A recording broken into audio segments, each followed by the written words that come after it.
കോഴിക്കോടിന്റെ മലയോരത്തിന് ആവേശത്തിന്റെ പുത്തൻ അനുഭവം സമ്മാനിച്ചാണ് മലബാർ റിവർ ഫെസ്റ്റിവലിന് തുടക്കമായിരിക്കുന്നത്.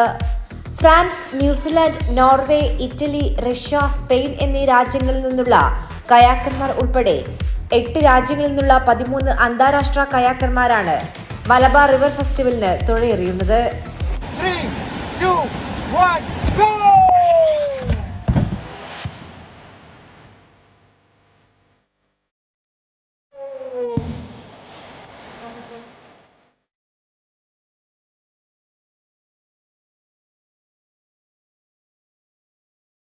ഒളിമ്പിക് ഇനമായ കയാക്ക് ക്രോസ് പ്രൊഫഷണൽ മത്സരത്തിൽ വിദേശികൾ അടക്കം നിരവധി മത്സരാർത്ഥികളാണ് പങ്കെടുക്കുന്നത്.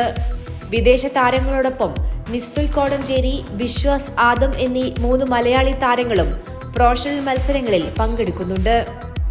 ഫെസ്റ്റിവലിന്റെ ഔപചാരിക ഉദ്ഘാടനം കോടഞ്ചേരി പുലിക്കയത്ത് ജില്ലാ കളക്ടർ സ്നേഹിൽ കുമാർ സിംഗ് നിർവഹിച്ചു.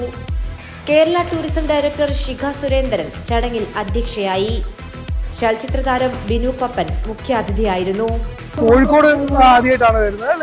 പരിപാടി അടിപൊളി. ഇപ്പൊ ഞാൻ വന്നപ്പം ഇവിടുത്തെ ഒരു ലോക്കൽ ബോയ് ആണ് നേരത്തെ പോയത്.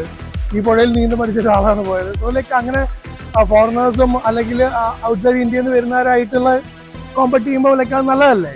ലൈക്ക് അവരെ എക്സ്പോഷർ കൂടുതലല്ലേ? ലൈക്ക് അടിപൊളിയല്ലേ? സംസ്ഥാന വിനോദസഞ്ചാര വകുപ്പിന്റെ ആഭിമുഖ്യത്തിൽ Kerala adventure tourism promotion society, DTPC, Kozhikode ജില്ലാ പഞ്ചായത്ത് എന്നിവയുടെ സഹകരണത്തോടെ ഇന്ത്യൻ കയാക്കിംഗ് ആൻഡ് കനോയിങ് അസോസിയേഷന്റെ സാങ്കേതിക സഹായത്തോടെയാണ് ഫെസ്റ്റിവൽ നടക്കുന്നത്. ജൂലൈ 28-ന് മത്സരം സമാപിക്കും. കൈരളി ന്യൂസ്, കോഴിക്കോട്.